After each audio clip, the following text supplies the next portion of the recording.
are going to solve illustration number 16, chapter number 8, dissolution of partnership. Last हमने live session में 15th illustration किया था.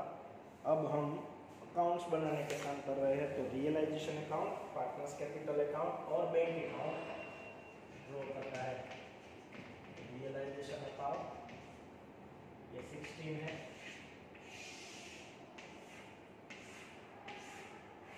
Realisation थोड़ा बड़ा रखना है. पार्टनर्स कैपिटल अकाउंट,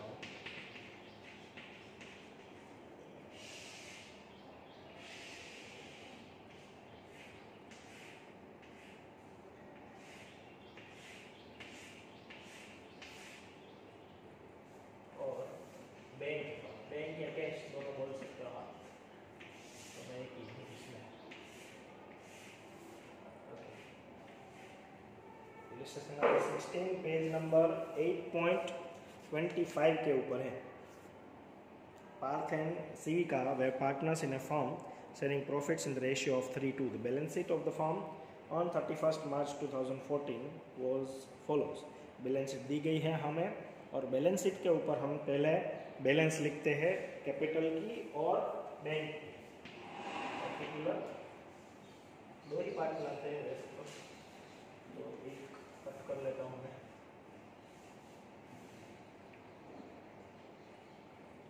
पार्थ और Civica बैलेंस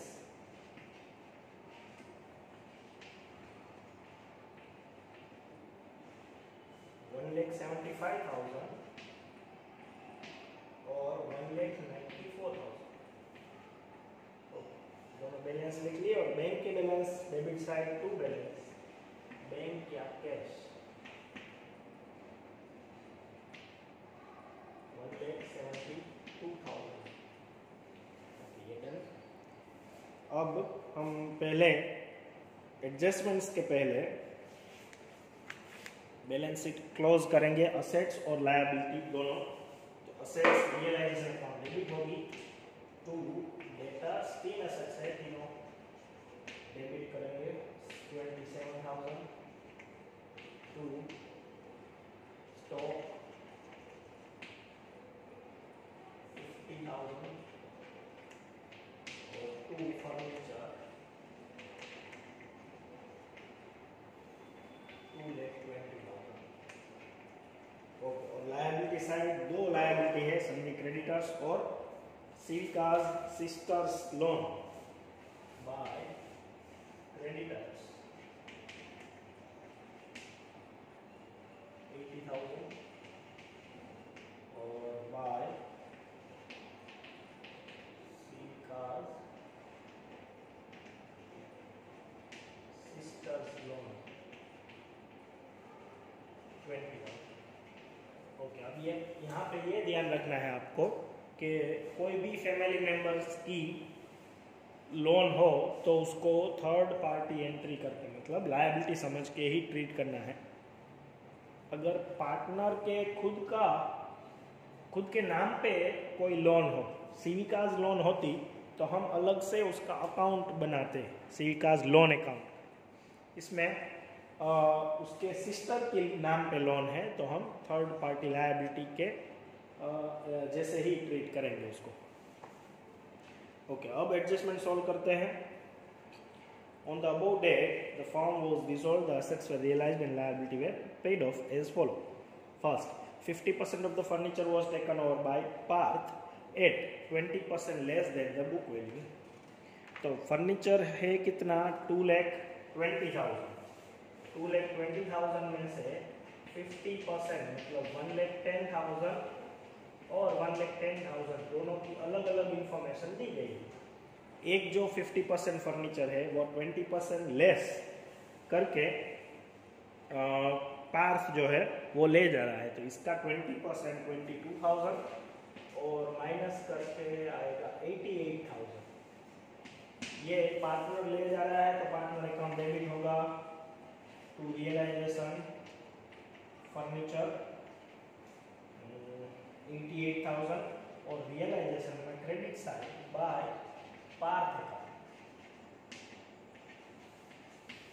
88,000। उसके बाद जो आगे का दूसरा जो पार्ट में हमें दिया गया था, remaining furniture was sold for 1,05,000। ये जो फर्नीचर है वो 1,05,000 में सेल हुआ है, तो सेलिंग एंट्री भी यहाँ आएगी bye cash into bracket furniture 1,05,000 और कैश अकाउंट में डेबिट साइड टू रियलाइजेशन 1,05,000। अगर सेल करते हैं तो कैश अकाउंट में आएगा, पार्टनर ले जा रहे हैं तो पार्टनर अकाउंट में आएगा। सेकंड एडजस्टमेंट, डेटर्स रियलाइज्ड 26,000, तो वो भी वहीं पे आएगा by cash into bracket debtors 26,000 और cash account debit side to realisation into bracket debtors 26,000। Third, stock was taken over by Civica, तो सिमिलरली पार्टनर असेट्स ले जा रहा है to realisation into bracket stock, Civica के अकाउंट में 29,000 और रियलाइजेशन में credit side by Civica 29,000 stock. Fourth, Civica's sister loan was paid off along with interest of 2,000। हमने पे किया है तो to cash into bracket loan along with interest मतलब 20,000 प्लस 2,000 इंटरेस्ट 22,000 हमने पे कर दिया है और कैश अकाउंट पर वो क्रेडिट आ जाएगा by realisation into bracket loan 22,000। Done. Fifth, expense on realisation amounted to 5,000, वो लायबिलिटी के जैसे ही हमें पे कर देना है to cash into bracket expense 5,000 और कैश अकाउंट में credit side by realisation 5,000। Okay, हमें एडजस्टमेंट पूरे होने के बाद लास्ट चेक क्या करना है कि आपको जो भी लायबिलिटी दी गई थी वो सारी पे हो गई है कि नहीं।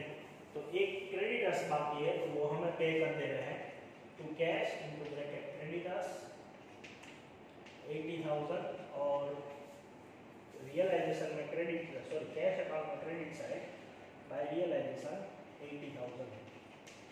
असेट्स हमें चेक नहीं करनी है, बाकी सारी लायबिलिटी पे होनी चाहिए। ओके, तो अब हम ये क्लोज करेंगे तो इस साइड का टोटल ज़्यादा आ रहा है 4,04,000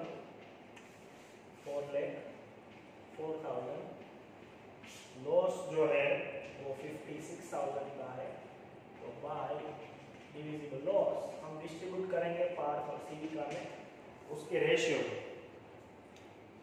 2:1 रेशियो है 3:2 रेशियो है। 56 को 3:2 में डिस्ट्रीब्यूट कर दो तो 33,600 और 22,400 टू लॉस 33,600 और 22,400। ये लॉस आप कैपिटल अकाउंट में डेबिट साइड लिखने के बाद उसका अकाउंट क्लोज कर दो तो इसमें इस साइड का टोटल ही ज़्यादा आ रहा है अभी भी, तो 1,75,000 और 1,94,000 1,75,000 1,94,000 और इसमें बैलेंस जो निकले उसको बैंक अकाउंट में डालना है, बैलेंस नहीं लिखनी है। 53,400 और 1,42,600 इसको हम बैंक अकाउंट में क्रेडिट साइड लिखेंगे by Parth account 53,400 by Civica account 1,42,600। ये बैंक अकाउंट का टोटल करो तो 3,03,000 दोनों साइड आ जाएगा। कैश अकाउंट टैली हो गया। ऐसे ही आपको रियलाइजेशन कैपिटल और कैश बनाने हैं। अब ज़्यादा सम नहीं है इसमें, हम थोड़े दिनों में ये चैप्टर पूरा कर लेंगे और उसके बाद हम financial statement, analysis of financial statement start कर देंगे। Okay, thank you.